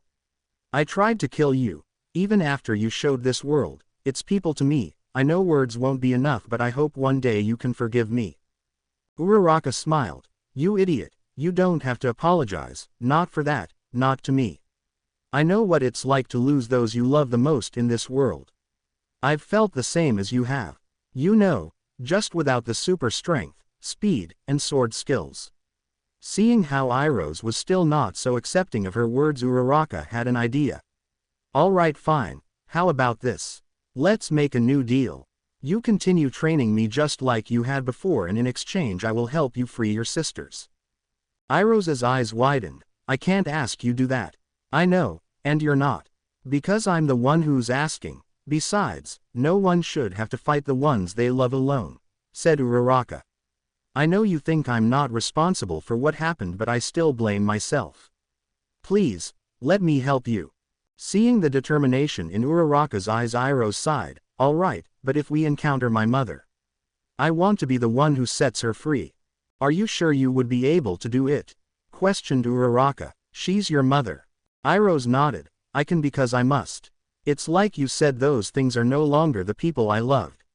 I will not let them suffer. With that, Uraraka and Iroh went back to training once again. Normally Iroh would demonstrate, but with his injuries there was no way of that happening. It was already past midday when the two stopped. Your skills have improved. Go rest up. I'll see you tomorrow. Wiping the sweat off of her forehead, Uraraka nodded, but as she did, a person was standing a few meters behind Iroh. Iroh. I know, now go. With that, Uraraka left. As she passed the person, they talked for a bit before going their separate ways. Walking up behind Iroh was Inko. I assume you made up with her? Inko asked. Iroh nodded. After thinking it over, I see now that I was wrong for blaming her. She isn't the one who has to die, it's all for one. Iroh turned. So, why were you spying on us? Scared I would attack her? Honestly, yes, Inko said bluntly, but it seems my worries were unfounded. However, that is not the only reason why I came. Oh, then what is the other reason? Iroh asked. Iroh, what do you remember about your childhood? Asked Inko. All Might and the others told me that you were an Amazon warrior. How did that happen? Iroh thought about it. According to my mother, I washed up on the island while I was still a baby. And according to Uraraka, I originated from this island nation. Did they find you in a piece of scrap metal shaped like a crib? Inko asked. Iroh nodded. Yeah, my mother did, but how do you know that? Without saying another word, Inko rushed over and hugged Iroh. Oh God, it really is you. Tears started to run down Inko's face as she hugged him. I thought you were dead, Izuku. Iroh was confused. Izuku? Who's Izuku? Tightening her grip on him, Inko smiled. Your name is Izuku Midoriya, and you are my son. Iroh's eyes widened. Your son, but you told me you lost your husband and son in an accident. It was a plane crash. The three of us were flying over the ocean when we crashed. Hisashi, your father was thrown from the plane. You and I both survived, but I was injured. Stranded in the middle of the ocean, I made the choice to send you out in a floating piece of metal. But how are you here now? Iroh asked. After sending you off, I passed out, so I don't remember much, but when I came to, I was in a hospital. After healing, I came back to Japan and started looking for you. Inko's eyes softened. But after 10 years I gave up. I came to terms that you and your father were gone. But here you are, alive, my son. Iroh broke free from Inko's hug. I need to go. Leaving in a hurry, Iroh left Inko behind. With AFO, the boy was much stronger than I anticipated. Even while poisoned, exhausted, and hungry, he still managed to take on All Might and win. Said AFO as he sat down. The boy lacks experience, but he more than makes up with strength and speed alone. Master, why didn't you kill the boy? He was weak, you could have killed him with ease. Shigaraki said, standing behind AFO. It's simple really, I just want to see him struggle. AFO said, much to Shigaraki's confusion. Now that he knows that his sisters are under my control, he will stop at nothing to set them free. Even his mother fell victim. Think about what that does to someone. If my predictions come true, then I won't even have to kill him, he'll do it himself. No, said another voice. I want to be the one to do it. The two villains turned to find Toga. AFO smiled. If that is what you want, I won't stop you. But I don't want you ending up like Twice, so take him with you. Appearing from the ceiling and dropping down in front of Toga was a man, who wore a mask, black and red clothes that were tattered, and on his back, a sword. I take this won't be a problem. Toga smiled. No, actually this is much better. After taking time to recover, Iroh was back on the battlefield, but this time he wasn't alone. This time he had Uraraka. Iroh, get ready. She yelled out, floating in the air and throwing boulders down. Below her were two Amazons turned Nomu. The pair ran down the street, tearing it up with each step but still out of Uraraka's reach. But that soon changed when they began to run up the walls of the buildings. Reaching the top, the two jumped with such force that the entire side of the building collapsed. Now airborne Uraraka saw an opening. Iroh now. Appearing from the roof of another building was none other than Iroh. Using his shield he managed to crash into both of his sisters, taking them to the ground. Sliding across the road, Iroh was the first to recover. While one Amazon was getting up, Iroh came in and stabbed her through the heart. He then looked up only to see a punch thrown at him. Reaching up, Iroh caught it. Forgive me, sisters. He then stabbed his sister while she was close. Seeing her body go limp, Iroh caught her. I got you, sister, rest now. Letting out a smile, the young Amazons closed their eyes and passed on. Rushing over, Uraraka found Iroh standing in front of them. Who were they? Sister Ryu and Sister Kyo. Twins. Iroh let out a quick laugh. The two were inseparable, always together. Great fighters in their own right, but once they fought together there was few that could stop them. They would be disgusted with each other if they found out that their coordination was so bad. I fought them once when I was younger. I didn't stand a chance. They once spent 3 days fighting each other to see who was the stronger twin. Who won? Uraraka asked. Iroh smiled. It was a tie. By the end of it both were on the ground out cold. I'll miss them. Using his shield, Iroh picked the twins up. Let's go. Uraraka nodded and followed Iroh, making it to a transport truck. They hopped in. Taking the wheel, Uraraka drove them down to the nearest beach, which was about a 20-minute drive. Iroh could run there faster, but he had everything he needed to give his sisters a proper goodbye in the back. How's the new suit? Uraraka asked, trying to strike up a conversation. I know it's a lot different than you are usually used to, but it should be just as strong if not stronger. With Iroh damaging his own armor in his fight with All Might, he needed a new set. Unfortunately Ua didn't have any armor smiths, but they did have the next best thing, Mei Hatsume. Iroh now wore a black skin-tight bodysuit. Over it he had on what appeared to be an outer layer that was gold-plated that covered his shoulders. Black pants with silver-colored boots and a utility belt. He also wore 2 golden gauntlets that were magnetic in order to hold his new shield. Mei also created this. She kept the same design as the old one but more color. He still had his sword at his hip. It's ridiculous. Is this what you heroes always wear? Iroh asked. Well, not all of us. Mine is similar to yours but is modified to my quirk more than anything else, explained Uraraka. Besides, you look good. Iroh shrugged. You think so? Uraraka nodded. I know so. The girls on campus think as much. And so do I. Iroh turned to find Uraraka blushing. Uraraka, I've been meaning to ask you. Do you have feelings for me? Startled by the question, Uraraka lost control of the truck for a second. It swerved across the lanes, but after a few moments she managed to regain control. What are you talking about, Iroh? You shouldn't say things like that. I mean, come on, I'm driving here. I could have crashed. Uraraka. Iroh called out, but she kept talking. Uraraka. Like, come on. I know you lived with women, so you should know better than to ask us outright like that. Soon, Uraraka found herself in a mumbling mess. Uraraka. Iroh yelled, but this time he reached over with his leg and stepped on the brake. The truck came to a screeching stop inches from hitting a wall. Finally snapping out of her embarrassment, Uraraka noticed what happened.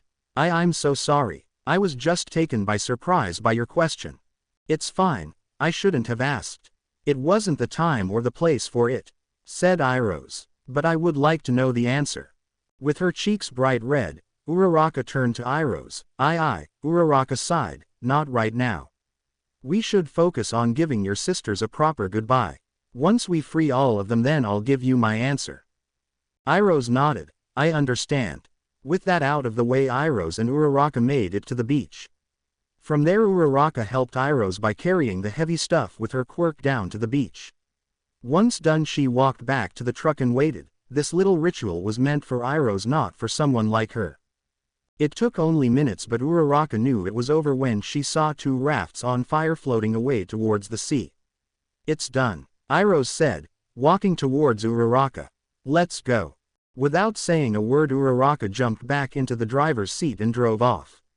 After each ritual Iroh's would stay quiet, his grief would get the best of him.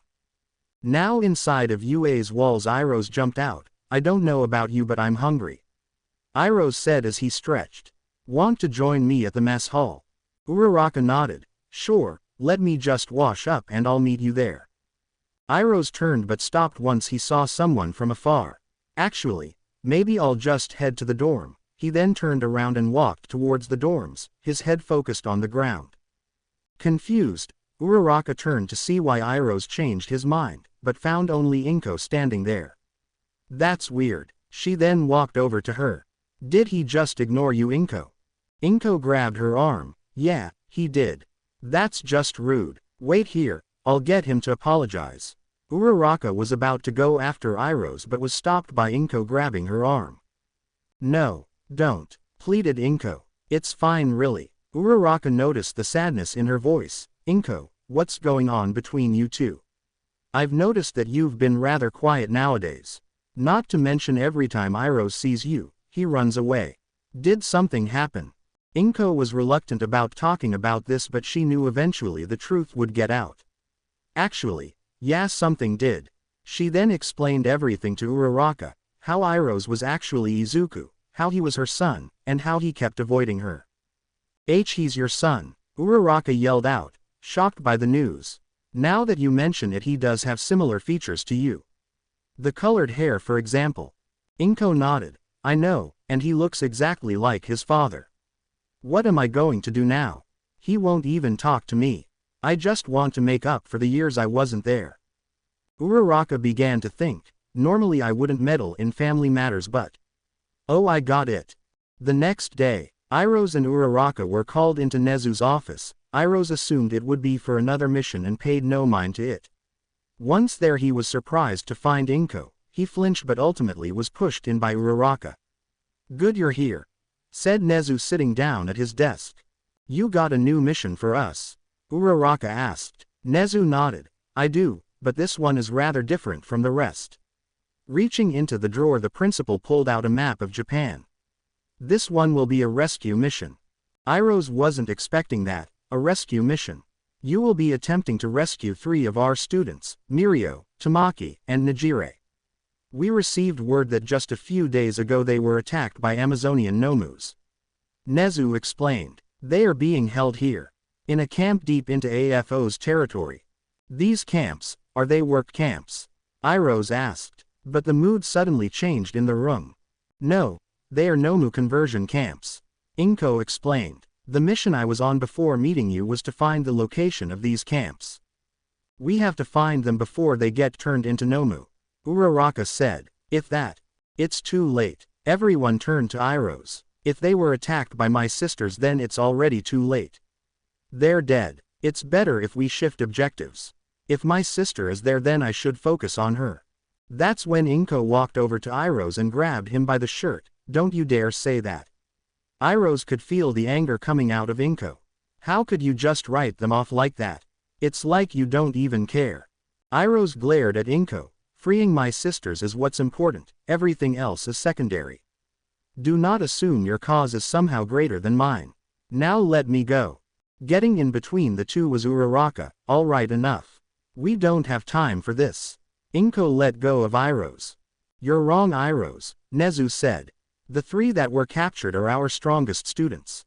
They won't die so easily. Besides, recon shows that there are still several people alive.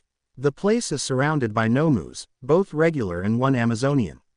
If there's even a chance of them still being alive, we'll take it." Iroh's relented. "Fine, but when we get there my main goal is freeing my sister." Nezu nodded. "You leave tonight. We'll gather what you need. Since it's deep into AFO's territory, you'll need to be sneaky until you reach the camp. Most of this area is new to us. But not to me." Inko said, walking towards the map. There's a university near that place, I know since I went there. I'm also familiar with the area around it. Nezu nodded. Then you'll go too. Remember, only take what you need and best of luck. With that the three walked out of the office. I'll make sure things are set for tonight. You two should rest. Uraraka agreed. All right, just make sure you rest as well. Inko walked away leaving Iroh and Uraraka by themselves. Why did she get so angry with me? Iroh asked. My words had some merit to them. The three that are captured, they are her kids. Iroh was surprised. Well, they aren't her own kids, but she raised them since they were little. She is a mother to them. I don't know much besides that, but I do know she would do anything for them. Just like she would for you, her real son. So you heard. Iroh sighed. It's just so sudden. I can't just accept her into my life. We look similar, yes, but besides that we share nothing in common. Our ideals, personalities, and morals are all different. I won't pretend and say that I know what you're going through. But I do know that she cares about you. You don't have to accept her right away, but at least you still have her around. Said Uraraka. Come on, let's get some rest. Nighttime, unknown city. It was 4 a.m. by the time the group arrived at the destination. They avoided the detection of the Nomus thanks to Uraraka's quirk. Stationed on the roof of a tall building, Iroh looked at the destruction. So where is this camp? Inko pointed down to a school. There, it used to be a middle school. She then took out an image projector and showed a 3D model. This place has 3 levels. First, second, and basement. We assume the prisoners are being held in the basement. The first floor is where they convert their victims into Nomus. The second floor is unknown. What about Nomus? Asked Uraraka. Medium and high tier guard both the exterior of the school. Nothing too difficult. But the real obstacle is the Amazonian Nomu. Explained Inko. She moves around constantly and is never in one fixed spot. Then I draw her out. Said Iroh. Inko looked at Iroh. And how do you plan on doing that with so many Nomus inside? Down at the school, several Nomus were patrolling the area. It was quiet, that is, until something came crashing down. Dust covered the area. That's when the sound of metal scraping metal was heard. All right, you monsters, come at me. Every Nomu in the school roared into the night sky before charging towards Iroh. Smiling, Iroh jumped head-on into the horde. Is he crazy? Uraraka asked as she floated Inko over the fence. Possibly, but his plan works. This way we can sneak into the school and rescue them. Kicking in the side door, Inko and Uraraka ran into the school. Being a middle school, it wasn't large but still had several rooms. Knowing where to look, the two found some stairs that went down towards the basement. Guarded by a large metal door, the two readied themselves to breach. Pressing the button on the control panel, the two rushed in expecting a fight but found no resistance. Instead they saw 2 people suspended in the air with chains around their arms and legs. Mirio. Tamaki. Inko rushed over. Her eyes widened as she saw the state they were in. The two had on their hero costumes but they were torn and burned. Cuts all around their body caused blood to trickle down and splatter underneath them. Their faces bruised, as a result of the beatings they took. Oh God, what did they do to you? Uraraka, see if you can get them down. Nodding, Uraraka looked at the chains and followed them down. It's bolted into the ground, I can't get them out. Inko then raised her hand and activated her quirk, pulling on the chains and snapping them. She followed it up and freed Mirio. Uraraka caught him and gently put him down while Inko freed Tamaki. Once both free, Inko checked on them. Good, they are still breathing. But where is Najire? Uraraka asked. Just then the entire building began to shake. Mirio then groaned and slowly opened his eyes. He looked around and noticed friendly faces. Inko. Inko grabbed his hand. Yes, it's me, Mirio, we're here to rescue you. And Najire, she's, 2nd floor. He snapped his eyes open and tried to get up. Najire. We have to save her. The pain forced the young hero back down. I know, we'll go find her. Come on, let's go. With a helping hand, Inko got Mirio to his feet, while Uraraka used her quirk and carried Tamaki on her back. Reaching the 1st floor, Inko turned to Uraraka. Take Tamaki to the building we were on. It should be safe now that Iroh's took care of the Nomu. I'll head up to the second floor and look for Nejire. Nodding, Uraraka began to head towards where they entered. Floating to the top of the building, she put Tamaki on the roof. I should head back in case Inko needs help. He should be safe up here. Floating down, Uraraka noticed the bodies of the Nomu scattered across the pavement, as always.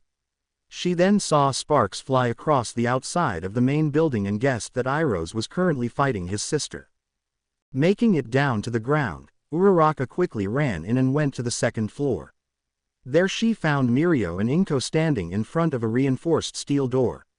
Normally they could have broken through using a side wall, but this room was different. It was completely surrounded with steel, making it difficult to break it.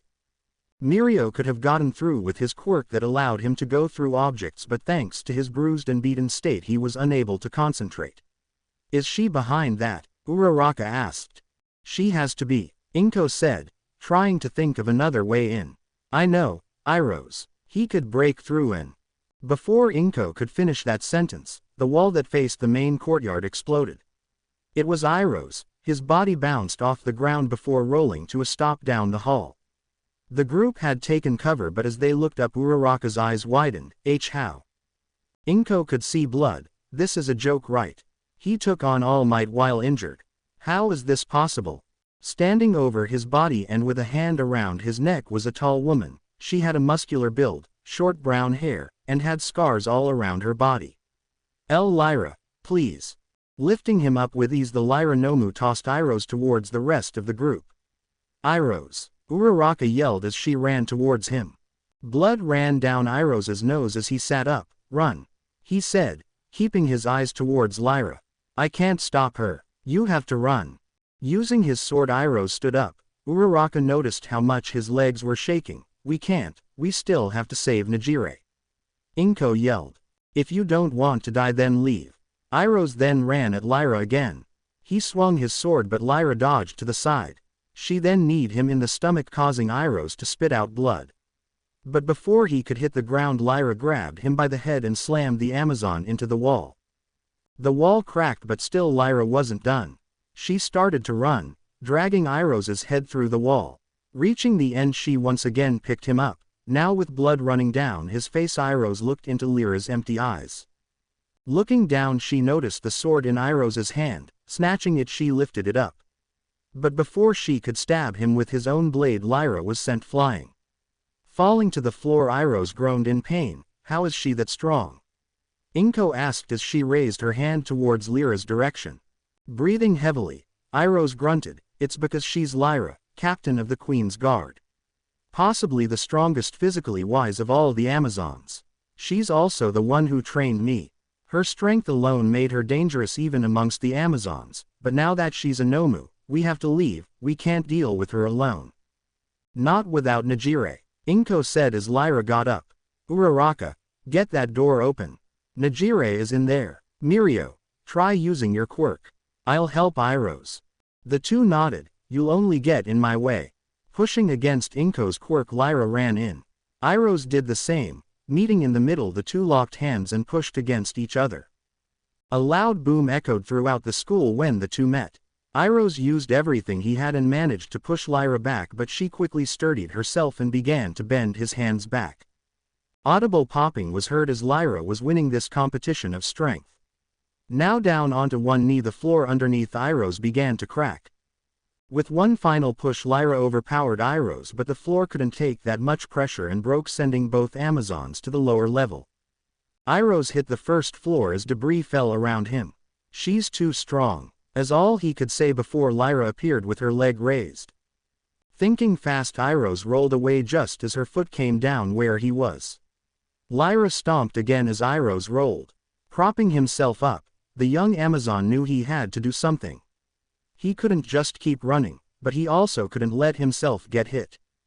Lyra came in for a hit to his ribs, but Iroh reacted in time and closed the distance. Countering, he managed to get a hit on her side.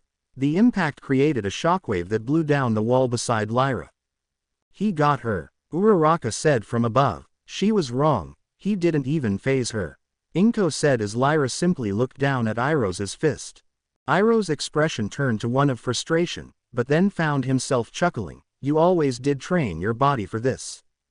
Roaring, Lyra lifted both of her hands and created a double fist. She then brought it down right on top of Iroh's, sending him crashing through the floor and into the basement. We need to help him, said Uraraka, fearing for Iroh's life. She's going to kill him. We help Nejire first, Inko said. Get that door open then we help. That's when Mirio had an idea. He couldn't phase his entire body through, but if he could phase his hand into the control panel it might just work. So he did just that, warping his hand in. He then focused and grabbed the wires within and pulled. His hand now free, he held onto the wires. This in turn caused the panel to spark. A second later the door opened up. Good work Mirio, let's go.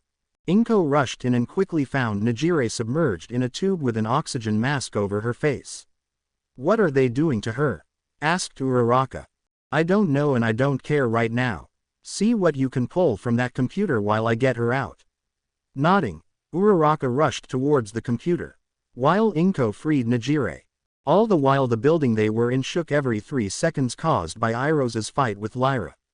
Once free, Inko checked on Nejire. She's still breathing, let's go. I'll be right behind you, I'm almost done downloading the files. Uraraka said it was 85% done. Come on, Iroh's needs our help. 100%, got it. Uraraka pulled out the flash drive, now let's go. With Nejire in Inko's arms they then ran out of the room they were in and found that the floor was gone. Uraraka, float us to the roof. We'll escape from there. Uraraka did a double take. What about Iroh's? Inko turned to the young hero. He'll buy us the time we need to escape.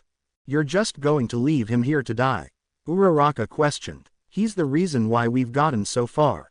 Iroh said so himself. He told us to run. Inko retorted. We need to regroup and think of a way.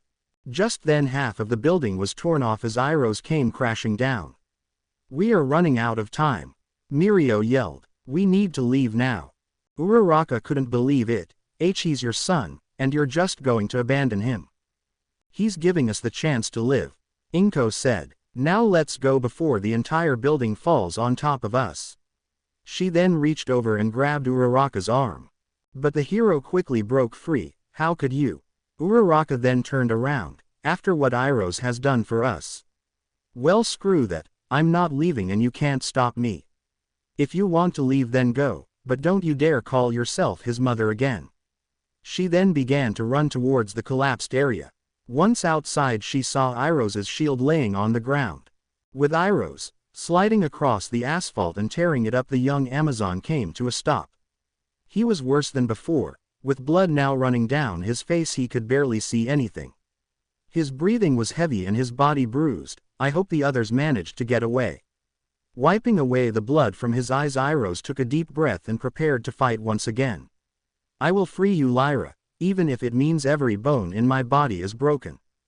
Lyra roared into the night sky before charging at Iroh. She raised his fist into the air and struck down. But right before it was going to hit, Uraraka came in, the shield in her hands, and managed to block the hit.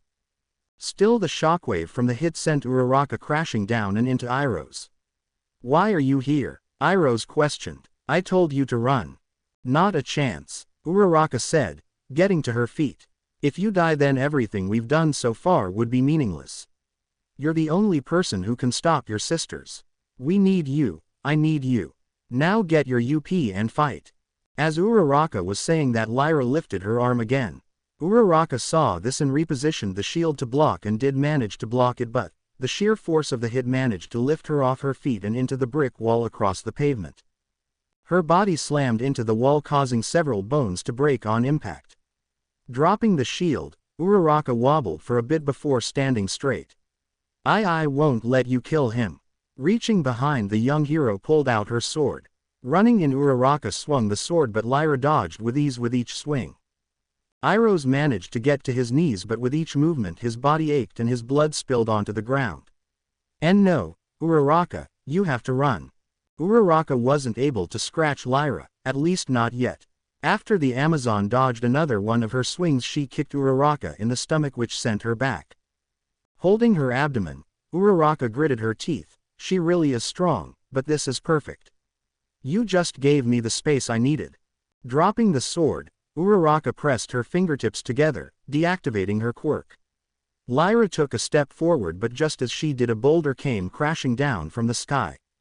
The boulder hit Lyra in the shoulder and managed to stagger her. Then came another one. Then another. Lyra looked up to see several boulders and concrete slabs from the broken school come falling down. The Amazon lifted her arm, but there were just too many of them. Soon Lyra found herself buried under several tons of concrete and twisted metal. The strain on Uraraka's body was severe thanks to the amount of weight. Fortunately, she managed to stop herself from throwing up. Iroz. Making her way back to Iroz, she found him sitting up. How are you holding up? Iroz groaned in pain. I'll live. Good. Come on. Picking up Iroz, Uraraka threw his arm over her shoulder. We need to leave. I don't think that killed her, but it should slow her down. Unfortunately, she was wrong. The two heard debris shifting and knew what that meant. Or it did nothing at all. We need to head back to the building. Uraraka and Iroz made it to the base of the building only to find what appeared to be blood on the floor. This must be Tamaki's. Then that means F***. She left us. She actually left us. Uraraka yelled out in pure anger. Iroz didn't know what she meant, but his mind quickly shifted when he sensed something coming. Whatever it was, it slammed into the building and shook it. Don't tell me that's who I think it is. Iroz nodded. It is, it's Lyra. She's going to. Mid-sentence, the building they were on suddenly began to lean over. Uraraka, use your quirk. Get us out of here. She tried to use it on herself, but by this point she was far beyond her limit and couldn't. Closing her mouth, Uraraka held back the urge to throw up. I can't. The building was rapidly approaching the ground. Iroz could only think of one thing. With the building coming down on top of them, Iroz ran towards Uraraka. He reached out and wrapped her up before dropping to the floor, turning himself into a human shield. Uraraka's eyes widened as she now laid on the ground with Iroz on top of her. Iroz, no. But it was already too late. The building slammed into the ground and buried them under its full weight. Standing atop of a nearby home were two people. Should we go kill them now? Asked Toga, pulling out her knife. The other person shook his head. No, the others might still be around. Not to mention that might have not hurt the kid enough. Even in his weakened state he was able to take on All Might. I'm not risking it until I know we can kill him. Besides, we'll only get one chance to kill him. Failure means death. Toga gripped her knife. I want to kill him. No, I need to kill him. And you'll get your chance. Just not today, said the person. I already have his moveset down. Now all we need is the power to stop him. He then pulled out a radio. Nomu, stand down. Return to base. The Nomu. Lyra dropped her guard and began to walk away. Curiously, a tear ran down her face as she did. A black portal opened up leading to an unknown location. The two then made it down to school where they saw the aftermath of the fight. Why are we still here? Toga asked. The person walked to the main courtyard where he stopped in front of a pool of blood. This is why. Toga looked over the man's shoulder and smiled. Oh. I like the way you think, Stainy. The man walking with her was known as Stain, the hero killer. Toga then walked over to the blood and began to collect it. It's a bit contaminated, but it should work just the same. As she put it away, she got a whiff of it. Toga's eyes widened. This smell, it's amazing. That guy is special. Shame he has to die. And now we are ready for the second stage. Stain said, picking up a sample of Iroz's blood. Let's go. He might wake up soon. Morning. Hours had passed and all was quiet, slowly opening her eyes. Uraraka's vision was blurry. What happened? She then felt something wet on her cheek. Water. Looking straight, Uraraka saw Iroz, his forehead bleeding and his eyes shut. That's right, he saved me. Iroz, wake up. Uraraka tried to move her arm but found that it was pinned by some debris. Iroz, oh God, please still be alive. With her other hand, Uraraka managed to reach out and shake him a bit. Iroz, wake up. After a few more shakes, Iroz snapped his eyes open. Uraraka. Are you hurt? She smiled. I'm fine. but my arm is pinned underneath something. How about you? You're bleeding. Seeing the blood drip down his head, Iroh nodded. I'm fine, but we need to get out of here. Lyra could be waiting for us.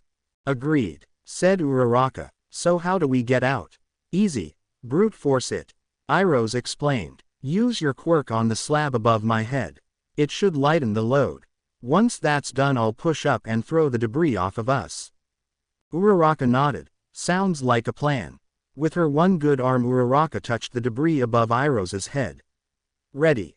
Shifting his arms into place, Iroh readied himself. All right, here we go. Using everything he had, Iroh pushed up. The sound of concrete grinding was heard as Iroh got to his knees. Come on, come on. Lifting one leg, he used that leverage, and with one final grunt he threw the debris off. The pile that once was on top of them exploded, sending pieces everywhere. Breathing heavily, Iroh then freed Uraraka's arm. Nice work, Iroh, she said, standing up. Iroh nodded. Why yeah, no problem. He then began to fall backwards. Fortunately, Uraraka caught him. Iroh, what's wrong, Iroh? She asked, panicked. Iroh struggled to even speak. My body has reached its limit. I leave the rest to you. While in her arms, Iroh closed his eyes, now unconscious. Hey, don't do this. Wake up. What if your sister is still around? You need to. But nothing she did would wake him up. Accepting reality, Uraraka knew it was her turn. Deep into Nomu territory with no food, no radio, injured, and no Amazon to back me up. Great. Making her way back to the campus, Uraraka picked up what she could find. For the most part she could just float Iroh, but her quirk wouldn't last forever, so for those parts she fashioned a makeshift stretcher with a desk. She found some elastic stretch cords and attached them to the desk, making a harness. Attaching a rope to the top middle part so she could pull it. With that done, she found an abandoned backpack and filled it with what she could find, anything food related. She then made it to the courtyard, where she found her sword, Iroh's sword, and his shield still in one piece. Good, we'll need these if we run into trouble. Going back to Iroh, she still needed to patch herself and Iroh up. But as she looked through her utility belt, Uraraka noticed that she only had enough to patch up Iroh but not herself. Her wounds were bad but nothing like Iroh's, but in the end she patched him up. Knowing that if it came down to it there would be a chance he'd wake up. Once done, she secured him onto the makeshift stretcher and caused it to float just above her head. I sure hope you're ready, Iroh, 'cause I'm not. With those parting words, Uraraka began to walk back to Ua. They couldn't stay. Both of them needed help. Nomus could still be around, and there was no way Uraraka alone could deal with a Nomu Amazon. 5 miles from Ua, some time later, Inko and Mirio carried both of their friends for quite a long while. Inko, are you sure we did the right thing? Mirio asked as he carried Tamaki. Yes we did, said Inko while carrying Najire on her back. There was no other choice. What Uraraka said, was it the truth? Is that kid really your son? Asked Mirio. Inko nodded. He is. The son I thought I'd lost is back. Mirio was surprised. Then how could you leave him like that? He's your son. Because if we didn't we'd all be dead. Besides, you three are my children as well, said Inko. I couldn't just leave you. But we aren't your children. He is, answered Mirio. We already know how much you care about us. Why couldn't you? But Inko stopped him. I know, okay. I didn't want to leave him. But he bought us the time we needed to escape. Fighting that Nomu was impossible for us. I made a choice, a difficult one, but it needed to be made. Mirio hung his head, and what if it was the wrong choice? Biting down on her lip, Inko stayed silent for a few seconds. I don't know. We're almost home, come on. To be continued. I hope you enjoyed this story. Also remember to subscribe and like this video. See you in the next video.